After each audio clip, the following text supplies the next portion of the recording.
आप सभी का स्वागत है बच्चों आज के इस ऑनलाइन क्लास में। मैं हूं मुकेश कुमार सिंह और आज बड़े दुख के साथ मैं कह रहा हूं कि किसी टेक्निकल खराबी के कारण आज का जो मेरा वीडियो आपको 7 बजे लाइव आने वाला था वह मैं आपको नहीं दे पाया। इसके लिए मुझे काफ़ी खेद है, लेकिन वही वीडियो मैं आपके पास अभी जो है आपको ऑफलाइन मोड में देने जा रहा हूं, क्योंकि मैं लाइव नहीं आ पाया टेक्निकल कारण की वजह से।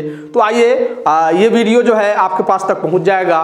तो शुरू करते हैं कल से, लेकिन मेरा वीडियो जो है आपको हमेशा लाइव मिलता रहेगा आपके परीक्षा तक। तो देखते रहिए और हमारे साथ बिल्कुल बने रहिएगा, क्योंकि परीक्षा आपकी नज़दीक है और एक एक वीडियो और एक एक जो क्वेश्चन है वह आपके लिए काफ़ी महत्वपूर्ण होने वाला है। तो आइए हम शुरू करते हैं। जो मॉडल पेपर बिहार बोर्ड ने जारी किया है आपके लिए क्लास 12 का, तो उसमें से हिंदी के सिलेक्टेड 50 क्वेश्चंस मैं आपके लिए लेकर के आया हूं जो आपके लिए काफ़ी इंपॉर्टेंट है। तो आते हैं, सबसे पहले शुरू करते हैं हम पहले प्रश्न से। जो प्रश्न है आपका कि सिपाही की माँ शीर्षक पाठ के रचयिता कौन है। तो सिपाही की माँ ये जो बहुत ही इंपॉर्टेंट एक पाठ है आपके 12th क्लास में हिंदी की, और इसके रचयिता हैं बच्चों मोहन राकेश। इसका रचयिता हैं मोहन राकेश। आइए दूसरे प्रश्न पर चलते हैं। जयप्रकाश नारायण, दूसरा प्रश्न है आपका कि जयप्रकाश नारायण की पत्नी का क्या नाम था। हाँ, तो जयप्रकाश नारायण की पत्नी का क्या नाम है। तो देखिए, जयप्रकाश नारायण की जो पत्नी हैं उनका नाम है प्रभावती देवी। अगले प्रश्न पर चलते हैं। तीसरा प्रश्न आपका है कि इत्यादि शब्द का संधि विच्छेद करें। तो इत्यादि आप ऑप्शन देखेंगे, इत्य जोड़ आदि, इति जोड़ आदि, इत्या जोड़ दी, ई जोड़ इत्यादि। तो इसमें सही जो ऑप्शन है वह है आपका बी, इति जोड़ आदि। बी ऑप्शन आपका सही है, इति जोड़ आदि। आइए अगले प्रश्न पे। चौथा प्रश्न है आपका यह। चौथा प्रश्न है ऊंट के मुंह में जीरा। आपने अक्सर गांवों में सुना होगा कि ऊंट के मुंह में जीरा का फोरन, यानी ऊंट का शरीर काफ़ी बड़ा होता है और उसे काफ़ी मात्रा में खुराक की ज़रूरत होती है। तो उसे अगर जीरा का फोरन जैसे हम अपने सब्जी में डालते हैं थोड़ा सा, तो उसके लिए वह क्या होगा, यानी बहुत ज़्यादा की आवश्यकता है लेकिन उसे कम मात्रा में, अत्यल्प मात्रा में दिया गया है वस्तु, जिससे उससे कुछ उसको पता ही नहीं चलेगा। तो ये होगा ऊंट के मुंह में जीरा। तो ये आपका ऑप्शन जो है लंबा होना, मित्र होना, प्रिय होना और अप्रिय होना। चूंकि देखिए मॉडल पेपर बिहार बोर्ड ने जो जारी किया और चूंकि उसे काफ़ी कम समय में छापा गया है, तो बहुत सारे प्रिंटिंग मिस्टेक्स जो हैं मैंने देखा है, उसमें बहुत सारे प्रश्नों के उत्तर गलत भी दिए हुए हैं। तो इसलिए आप उसमें निश्चित तौर पर सुधार करेंगे और जहां तक मुझसे हो चुका है मैंने भी उसमें सुधार करके आपको उत्तर देने का प्रयास किया है। तो इसमें आप देखेंगे बच्चों कि कोई भी आंसर इसका सही नहीं है, यानी आवश्यकता से इसका आंसर जो होगा वह होगा आवश्यकता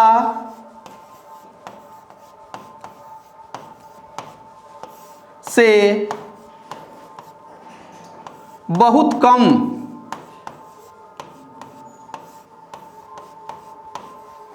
ऊंट के मुंह में जीरा का फोरन होना या ऊंट के मुंह में जीरा, कहावत का अर्थ होता है आवश्यकता से बहुत कम। आइए अब अगले प्रश्न पे। पांचवा प्रश्न है नीलांबर। नीलांबर शब्द कौन समास है। आपने एक शब्द देखा होगा पीतांबर। तो पीतांबर जो शब्द है उसका अर्थ होता है पीला हो अंबर जिसका। तो ये जो शब्द है बच्चों इसका अर्थ होता है भगवान विष्णु से, यानी सीधे शब्द का अर्थ जो है दूसरा निकलता है। तो वैसे समास को हम लोग बहुव्रीहि समास के अंतर्गत रखते हैं, लेकिन यहाँ नीलांबर लिखा गया है और नीलांबर जो शब्द है यानी नीला अंबर, यानी नीला कपड़ा। तो नीला कपड़ा कहने का अर्थ है कि जिसका कपड़ा नीला हो। तो नीला कपड़ा ये जो है आपको विशेषता बता रहा है किसका? अंबर का। विशेषता बता रहा है अंबर का। तो ये नीला शब्द विशेषण है। नीला शब्द क्या है? विशेषण है। और जो भी आपने देखा होगा, समास आपने पढ़ा भी है, तो जिस शब्द के पहले विशेषण शब्द हो और दूसरा पद उसका विशेष से हो, वैसे हम शब्दों को क्या रखते हैं? कर्मधारय समास के अंतर्गत रखते हैं। यानी यह कौन सा समास है? कर्मधारय समास है। आइए अगले प्रश्न पे चलते हैं। ईमान बहुत ही आसान सा प्रश्न है। चूंकि आपकी परीक्षा में इस बार आपने देखा भी है कि कोरोना के कारण चूंकि हमारी पढ़ाई यानी आपकी पढ़ाई डिस्टर्ब हुई है, आप ठीक से पढ़ नहीं पाए, स्कूल बंद रहे, कोचिंग संस्थान बंद रहे, तो इसलिए बोर्ड ने भी इस बार आपके लिए काफ़ी आसान से प्रश्नों को रखा है। तो ये भी देखिए काफ़ी आसान सा प्रश्न है। चूंकि उपसर्ग और प्रत्यय के बारे में आपने पढ़ा है, तो इसमें बात पूछा जा रहा है उपसर्ग का। तो उपसर्ग यानी उपसर्ग का अर्थ होता है जो किसी भी शब्द के पहले लगकर उसके अर्थ में परिवर्तन ला देता है। तो क्या होता है आप देखेंगे, शब्द है मान। मान का मतलब क्या होता है? इज्जत। उसमें क्या लग गया? ई लग गया। तो क्या हो गया? ये ईमान हो गया। तो ईमान, तो यहां क्या लगा है? इसमें मान में ई लगा है। तो ई क्या है? उपसर्ग है। तो आप समझ गए कि ए ऑप्शन इसका सही है। आइए अब अगले प्रश्न पे चलते हैं। अगला प्रश्न है 7वां प्रश्न। ईश्वर पर विश्वास रखने वाला का एक शब्द होगा। यानी ईश्वर पर जो विश्वास रखता है उसके लिए एक शब्द क्या होगा? तो आप इसका भी उत्तर निश्चित तौर पर जान रहे होंगे बच्चों। इसका उत्तर होता है आस्तिक। यानी जो ईश्वर पर विश्वास रखते हैं वह आस्तिक होते हैं, और जो ईश्वर पर विश्वास नहीं रखते हैं वह नास्तिक कहलाते हैं। तो ठीक है, आप इसका उत्तर समझ गए। अब आइए अगले प्रश्न पे। अगला प्रश्न है कि जयप्रकाश नारायण को कौन सा पुरस्कार मिला था? तो बच्चों, जयप्रकाश नारायण को भारत रत्न और मैग्सेसे अवार्ड मिला था, लेकिन इस ऑप्शन में चूंकि मैग्सेसे नहीं है, यहाँ भारत रत्न है, तो डी ऑप्शन क्या है आपका? सही है। तो आइए हम डी ऑप्शन पे टिक लगाते हैं और आप भी इसको याद रखेंगे कि सॉरी, ये दूसरा क्वेश्चन आ गया आपका। हाँ, ये डी ऑप्शन आपका सही है। ठीक है, भारत रत्न यानी जयप्रकाश नारायण को कौन सा अवार्ड मिला था?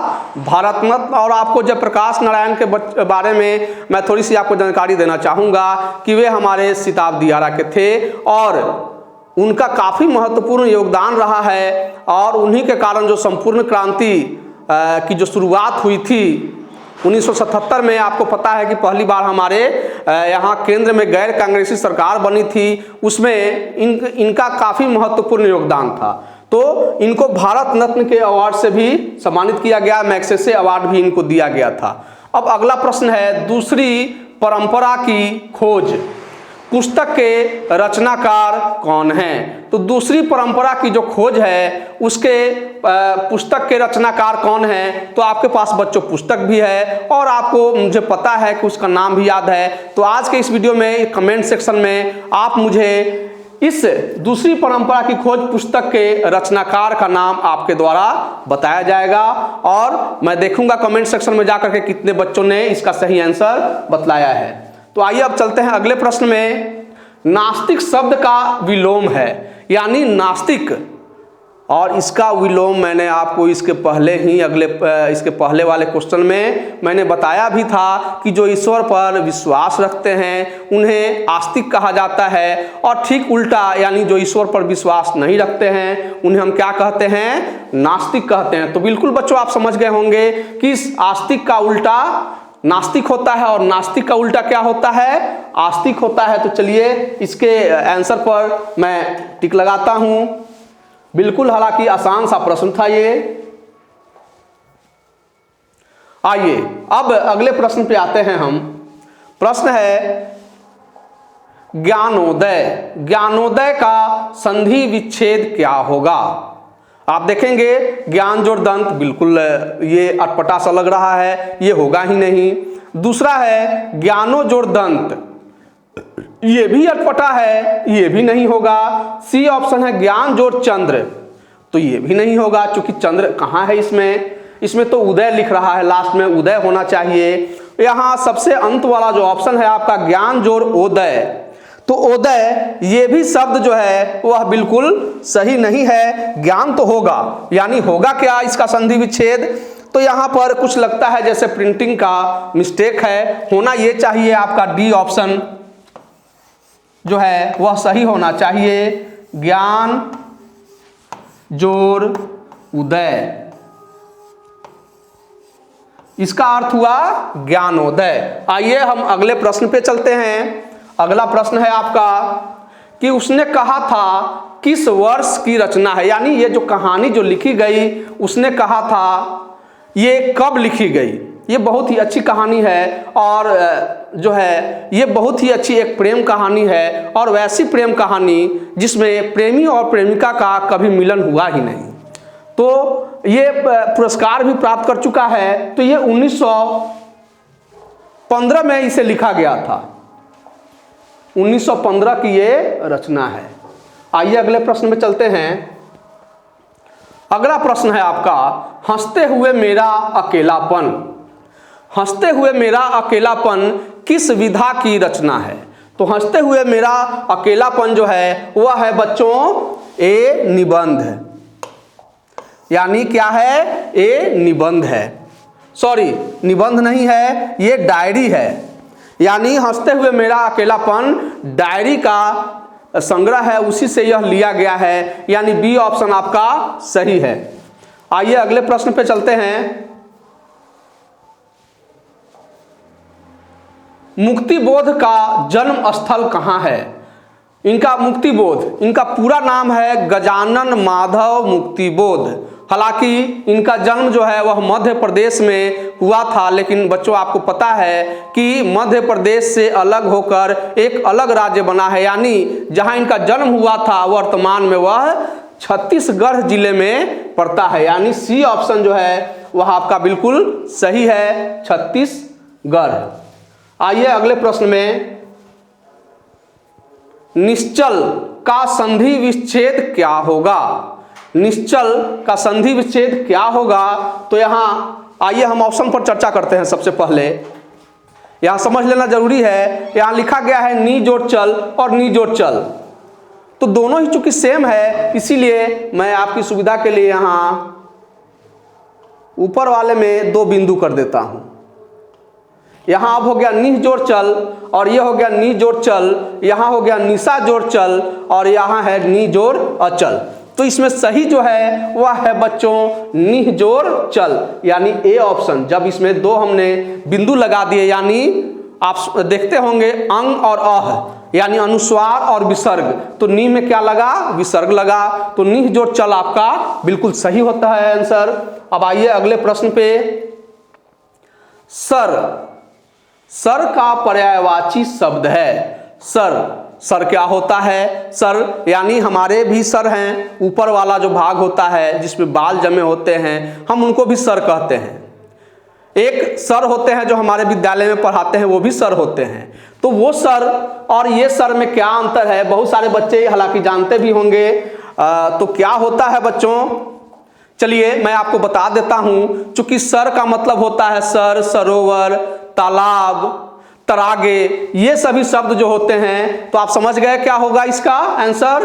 तालाब, यानी डी ऑप्शन जो है वह आपका सही है। सर मतलब होता है तालाब। अगले प्रश्न पे आते हैं। अपने पैरों पर खड़ा होना। अपने पैरों पर खड़ा होना मुहावरे का सही अर्थ क्या है? अपने पैरों पर खड़ा होना मुहावरे का सही अर्थ होता है। आप सुनते भी होंगे अपने आसपास में कि जब तक मैं अपने पैरों पर खड़ा नहीं हो जाता तब तक मैं अमुक काम नहीं करूंगा। बहुत सारे लड़के कहते हैं कि जब तक मैं अपने पैरों पर खड़ा नहीं हो जाता हूं तब तक मैं शादी नहीं करूंगा। तो पैरों पर खड़ा हो जाने का मतलब होता है स्वावलंबी होना, यानी बी ऑप्शन क्या है बच्चों, वह बिल्कुल सही है आपका, स्वावलंबी होना। आइए अगले प्रश्न पे आते हैं। घाट घाट का पानी पीना, ये बच्चों एक मुहावरा है और इस मुहावरे का इसमें सही अर्थ पूछा गया है। तो घाट घाट का जिसने पानी पिया हो, आपने सुना भी होगा, लोग कहते हैं अरे उसको मूर्ख बनाना बड़ा मुश्किल काम है, उसने तो घाट घाट का पानी पिया है। यानी क्या है, बहुत अनुभवी है। क्या है वह, बहुत अनुभवी है। बी ऑप्शन आपका सही है। घाट घाट का पानी पीना का अर्थ होता है बहुत अनुभवी होना। आइए अगले प्रश्न पे। अरण्य, अरण्य इसका अर्थ आप समझ रहे होंगे। अरण्य का मतलब होता है जंगल, लेकिन जंगल इसमें कहीं है ही नहीं। ऑप्शन दिया है विपिन, वधु, रश्मि और विटप। विटप का मतलब होता है पेड़, रश्मि का मतलब होता है जो सूर्य से जो निकलने वाली किरणें होती हैं उसी का अर्थ होता है रश्मि। वधु का मतलब आप समझ ही रहे हैं, दुल्हन को वधु कहा जाता है और दूल्हे को कहा जाता है वर। तो क्या बचा, अब बचा विपिन। तो बिल्कुल बच्चों ये सही जवाब है आपका ए, विपिन। विपिन मतलब होता है अरण्य या जंगल। चलिए अगला प्रश्न है तुलसीदास जी के बारे में कि तुलसीदास किस काल के कवि हैं, भक्ति काल, आदि काल, रीति काल या आधुनिक काल। तो तुलसीदास जी जो हैं वह ए ऑप्शन आपका सही है, भक्ति काल के कवि हैं। आइए अगले प्रश्न पे। 21वां प्रश्न है आपका, गांव का घर शीर्षक कविता किस कविता संग्रह की है। तो गांव का घर जो कविता है वह किस कविता संग्रह से ली गई है, तो वह है सी ऑप्शन आपका, संशयात्मा। संशयात्मा। आइए अगले प्रश्न पे। मालती के पति का क्या नाम है। तो मालती के पति का नाम देखिए, मैं इसको कैंसिल कर देता हूं अभी, चूंकि इसके पहले जहां हम लोगों ने टिक लगाया था बिल्कुल ऑटोमेटिकली अपने आप वहां पे आके वह रुक गया। यानी क्या नाम था मालती के पति का नाम, महेश्वर। यानी मुझे उसका उत्तर बताने की जरूरत नहीं पड़ी और सीधे बोर्ड पे उसका आंसर ऑटोमेटिकली जो है टिक लगा हुआ आपके सामने आ गया। यानी मालती के पति का क्या नाम है, महेश्वर। आइए अगले प्रश्न पे आते हैं कि कामचोर, यहां पे थोड़ा सा टाइपिंग एरर है, यहां होना चाहिए काम चोर।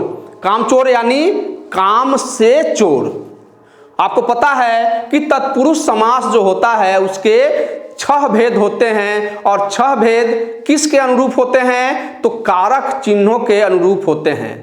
कारक चिन्ह आपको पता ही है कि कर्ता ने, यानी कर्ता का जो ने चिन्ह है केवल वही इसमें नहीं होता है तत्पुरुष समास में, और बाकी संबोधन जो होता है कारक का वह नहीं होता है। यानी कुल 8 होते हैं, तो शुरू वाला और अंत वाला ये छोड़ करके बीच वाले जो भी होते हैं कारक के चिन्ह, उन्हीं के आधार पर ये भी होता है। तो ये कौन सा है, काम चोर, यानी काम से चोर, यानी जो लोग काम से जी चुराते हैं उन्हें कामचोर हम लोग कहते हैं। तो यह से आता है, आपको पता है करण तत्पुरुष, तो ये तत्पुरुष समास है। बी ऑप्शन आपका सही है। आइए अगले प्रश्न में। फौजी वहां लड़ने के लिए हैं, वे भाग नहीं सकते, जो फौज छोड़कर भागता है उसे गोली मार दी जाती है। गोली मार दी जाती है, खाली यहां डॉट डॉट डॉट है। उपर्युक्त उदाहरण किस पाठ से लिया गया है, तो यह पाठ जो है वह है ए ऑप्शन सही है, सिपाही की मां। सिपाही की मां से यह लिया गया है वाक्य। अब अगला प्रश्न है, एक लेख और एक पत्र, एक लेख और एक पत्र शीर्षक पाठ के लेखक कौन हैं? तो एक लेख और एक पत्र शीर्षक पाठ के लेखक हैं भगत सिंह। कौन है? सी भगत सिंह इसका राइट यानी सही आंसर है। आइए अगले प्रश्न पे। बहुजन संप्रेषण के माध्यम पुस्तक किसने लिखी है? बहुजन संप्रेषण के माध्यम। तो इस पुस्तक को लिखने वाले हैं लेखक जगदीश चंद्र माथुर। कौन है? बी ऑप्शन आपका सही है, जगदीश चंद्र माथुर, बहुजन संप्रेषण के माध्यम। अगला प्रश्न है बहुत ही आसान सा। आपने मुझे लगता है कि छठी कक्षा से ही ऐसे संधि विच्छेदों को बनाया होगा। देवालय, हिमालय, विद्यालय, ऐसे शब्दों का आपने काफ़ी संधि विच्छेद भी किया है। तो हिमालय बिल्कुल आसान सा शब्द है, तो आज इसका मैं उत्तर रहने देता हूं। आप खुद ही कमेंट सेक्शन में, चूंकि इससे बहुत सारे कमेंट्स आएंगे मुझे पता है, तो इसका क्या होगा संधि विच्छेद आप खुद बताएंगे। चूंकि मुझे लगता है, जहाँ तक मैं बच्चों को पढ़ाता हूँ, तो शुरुआत से ही छठी क्लास से ही वैसे संधि विच्छेद को बनाने के लिए अभ्यास कराया जाता है उन्हें। तो बिल्कुल आसान सा प्रश्न है, जैसे हलवा प्रश्न कहते हैं हम। तो इसका उत्तर आप मुझे कमेंट सेक्शन में जरूर बताएंगे। आइए हम अगले प्रश्न पे चलते हैं। इतिहास। इतिहास शब्द का विशेषण होगा, यानी इतिहास शब्द से कैसा विशेषण शब्द बनेगा, तो वह देखिए। इतिहास से लिखा गया है, देखिए, ऐतिहासिक, इतिहासिक और ऐतिहासिक। तो चूंकि बच्चों आपने पढ़ा है तो आपको पता ही होगा कि ऊपर के जो भी 3 शब्द लिखे गए हैं वह सभी सही नहीं हैं। तो सबसे अंतिम वाला यानी डी जो है वह आपका सही होगा। इतिहास से बनेगा विशेषण ऐतिहासिक। अगले प्रश्न पे आते हैं। कौन आता है? कौन आता है कौन सा सर्वनाम है? आप देखेंगे कौन आता है, तो यहां प्रश्न भी है कौन आता है। तो ये कैसा शब्द है, कौन सा सर्वनाम है? तो इसमें आपको अभी देखेंगे कि 2 चीजें आपको इसमें लग रहा है कि या प्रश्नवाचक होगा कि अनिश्चयवाचक होगा। चूंकि अनिश्चय भी आ जा रहा है थोड़ी देर के लिए कि आखिर कौन आता है, हमें पता नहीं है कि कौन आता है। लेकिन यह कौन जो शब्द है वह क्या है? यह प्रश्न का चिन्ह है। यहां आपने देखा होगा ये कौन सा मार्क है? प्रश्नवाचक। तो यहां प्रश्नवाचक सर्वनाम। कौन सा सर्वनाम है? प्रश्नवाचक सर्वनाम, यानी ये ऑप्शन आपका सही है। आइए अगले प्रश्न में। चाय शब्द कौन सा लिंग है, यानी इसका लिंग निर्णय करना है। चाय स्त्रीलिंग होगा, पुल्लिंग होगा, उभय लिंग होगा, या इनमें से कोई नहीं। तो चाय एक शब्द आप बना के देख सकते हैं, वाक्य बना के देख सकते हैं कि चाय से कौन सा वाक्य बनेगा। चाय पिया जाता है कि चाय पी जाती है? तो ज़्यादातर आपको लगेगा कि चाय पी जाती है, यानी पी जाती है यानी स्त्रीलिंग शब्द होगा। पिया नहीं जाता है बल्कि पी जाती है।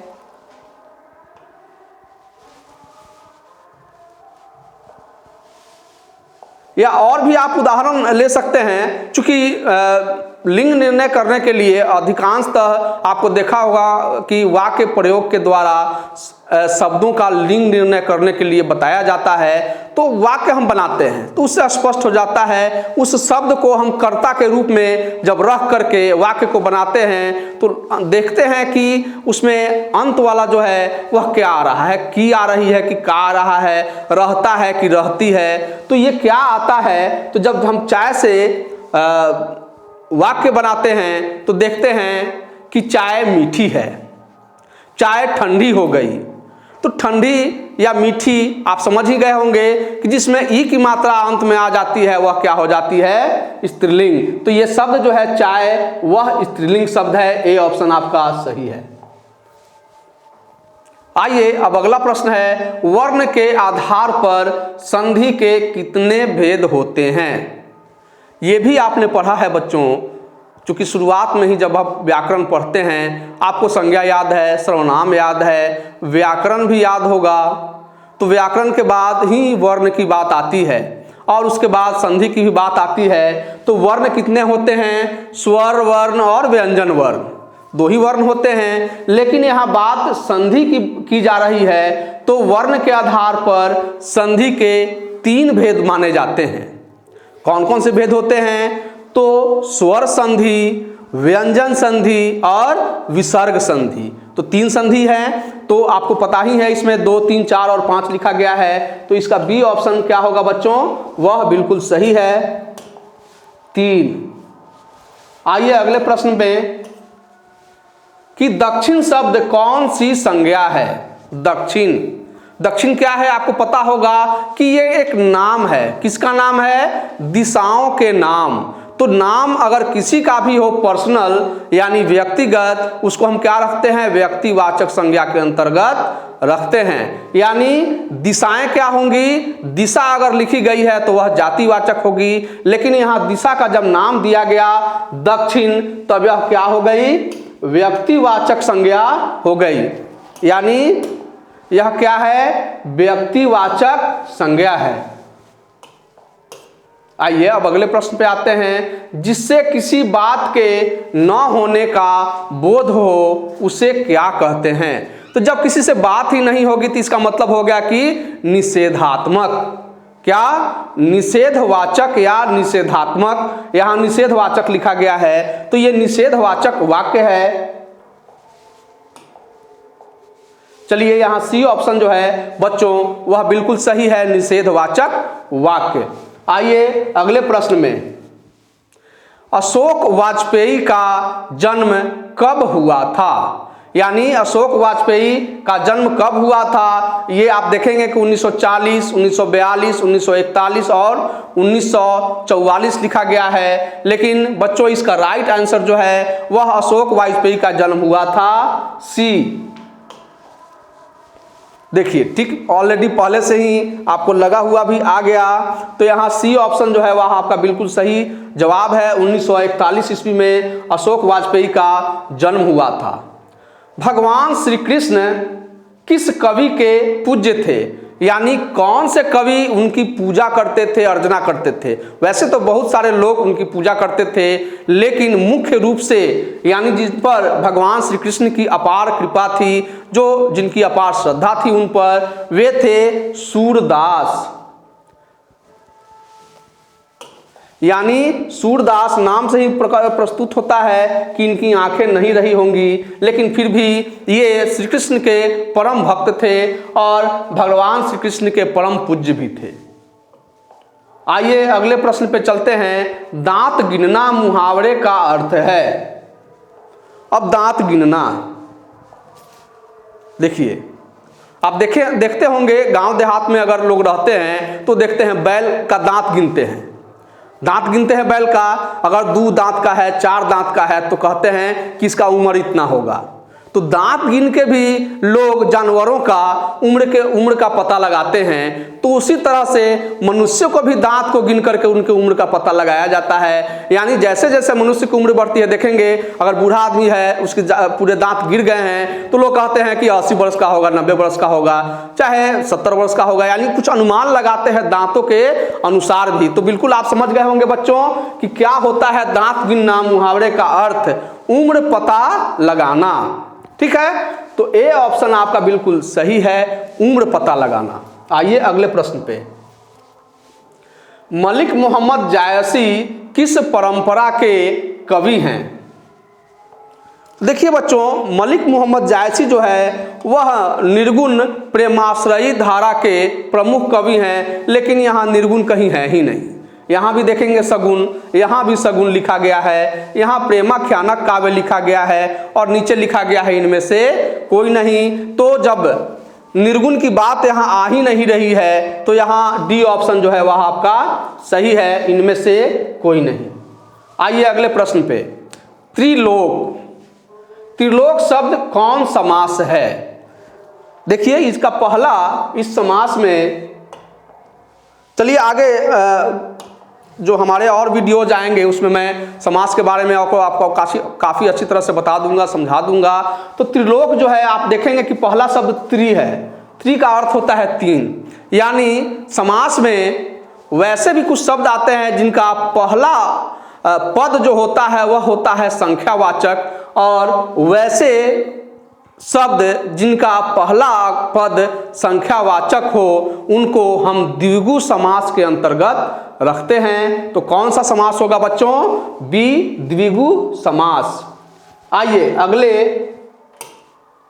प्रश्न पे, जो आपका प्रश्न संख्या है 39वां, कि जर्मन पलटन को किसने मार गिराया? तो जर्मन पलटन को मार गिराने वाले का नाम था लहना सिंह, जो उसने कहा था कहानी का मुख्य पात्र है, और इसी ने लाल चांदनी चौक पे जो चंडीगढ़ में है वहाँ एक लड़की से जो उसे काफ़ी अच्छी लगी थी उससे पूछ लिया था कि तेरी कुड़माई हो गई, और उसने कहा था धत। तो ये काफ़ी दिलचस्प और मज़ेदार कहानी है जो प्रेम से ओतप्रोत है। मैंने आपको बताया था इसके पहले, जिसका उत्तर 1915 था। 1915 में वह लिखी गई थी कहानी, उसने कहा था।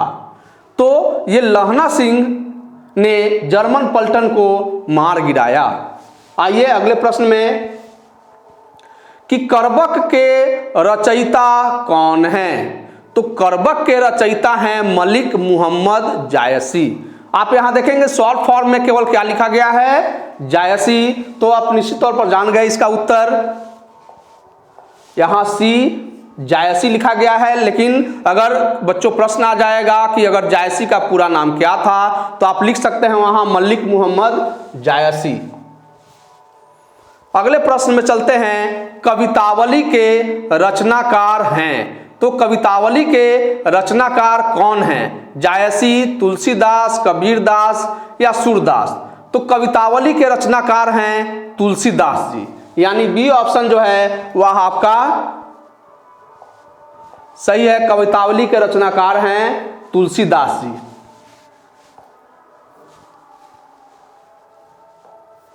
अगला प्रश्न है, जनजन का चेहरा एक के रचनाकार हैं। तो जनजन का चेहरा एक बहुत ही अच्छी कविता है। तो इसके जो कवि हैं वह हैं गजानन माधव मुक्तिबोध। गजानन माधव मुक्तिबोध, यानी ए ऑप्शन आपका सही है। अगले प्रश्न पे आते हैं, अश्व का पर्यायवाची है। अश्व आप देख रहे हैं ऑप्शन में तमीस, कुशानु, तुरंग और हुतासन। तो अश्व का जो होता है वह तुरंग भी होता है, यानी घोड़े को अश्व कहा जाता है और उसका पर्यायवाची तुरंग भी होता है। अगला प्रश्न है, जिस पुरुष की स्त्री मर गई हो उसे क्या कहा जाएगा? तो जिस पुरुष की स्त्री मर गई हो, संजोग से अभी आप वीडियो में देख रहे थे, आप सही जगह पर ही उसका टिक लगा हुआ दिख गया आपको। तो यहाँ विधुर, जिसका पति मर जाता है उसे विधवा कहते हैं, और जिसकी पत्नी मर जाती है उसे विधुर कहा जाता है। मनवंतर का संधि विच्छेद क्या होगा? मनवंतर शब्द है और उसका संधि विच्छेद कहने के लिए कहा जा रहा है, लिखा गया है मनु जोड़ अंतर, मनु जोड़ वंतर, मन जोड़ तरह और मन जोड़ अंतर। तो आप देखेंगे कि मनवंतर का मतलब होता है मनु जोड़ अंतर, यानी ए ऑप्शन आपका सही है। आइए अगले प्रश्न पे, जानने की इच्छा रखने वाला, यानी जानने की इच्छा रखने वाला को हम क्या कहते हैं? तो जो जानने को हमेशा इच्छुक रखता है या इच्छा रखता है उसे हम कहते हैं जिज्ञासु। तो जिज्ञासु जो शब्द है वह आपका बी है, यानी बी ऑप्शन आपका सही है, बी जिज्ञासु। अगले प्रश्न पे आते हैं, 47वां प्रश्न है आपका, कि रघुवीर सहाय का जन्म स्थान कौन सा है? यानी रघुवीर सहाय का जन्म कहाँ हुआ था? ये भी काफी आसान सा प्रश्न है। तो बच्चों आप कमेंट सेक्शन में इस प्रश्न का रघुवीर सहाय का जन्म कहाँ हुआ था, इसका कमेंट सेक्शन में मुझे आंसर आप जरूर बताएंगे। मैं वॉच करूंगा कि आपका कितने बच्चों का आंसर इसका सही होता है। आइए अगले प्रश्न पर चलते हैं। पुत्र वियोग में मां ने किसके भय से अपने लाल को गोद से नहीं उतारा था? किसके भय से? देखेंगे, मिट्टी लगने के भय से, कीड़ों के भय से, ठंड के भय से या गिरने के भय से। लेकिन पुत्र वियोग में जो मां ने मिट्टी लगने के भय से अपने लाल को गोद से नहीं उतारा था, ए ऑप्शन सही है, मिट्टी लगने के भय से।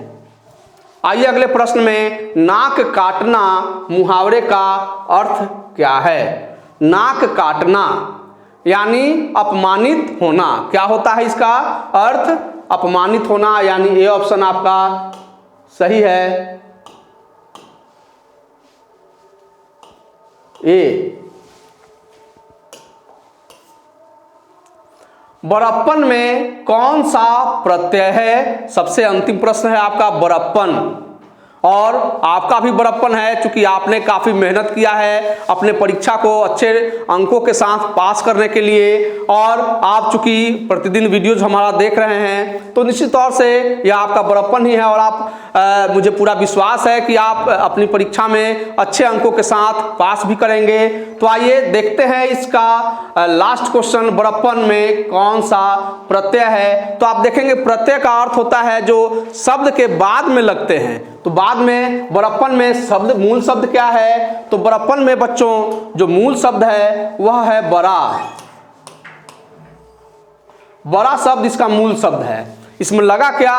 पन लग गया है, पन लगा है तो बड़प्पन हो जाता है। तो प्रत्यय कौन सा हुआ? पन। तो यहाँ बी ऑप्शन आपका सही है। तो इसी तरह से आप हमारे प्रतिदिन के वीडियोज बच्चों देखते रहिएगा, और इसके बाद से अगले दिन से मैं आपके लिए प्रतिदिन लाइव वीडियोज लेकर के आता रहूंगा, जिसमें इसी तरह से 50-50 प्रश्नों के उत्तर आपको निश्चित तौर पर मेरे द्वारा बताए जाएंगे, और ये आपके महत्वपूर्ण होंगे काफी परीक्षा के लिहाज से। तो बिल्कुल हमारे हर वीडियोज को आप देखेंगे, और जो भी इस वीडियोज में मैंने आपके लिए जो छोड़े हैं प्रश्नों के उत्तर देना, बिल्कुल कमेंट सेक्शन में जाकर के मुझे कमेंट के माध्यम से आप उसका उत्तर बताएंगे, और अगर आपको नहीं उसका उत्तर पता होगा तब मैं आपको उसका उत्तर निश्चित तौर पर बताऊंगा। लेकिन आप थोड़ी सी मेहनत करेंगे और बिल्कुल कमेंट सेक्शन में मुझे उन प्रश्नों के उत्तर बताने का प्रयास करेंगे। ठीक है, धन्यवाद। Have a nice day.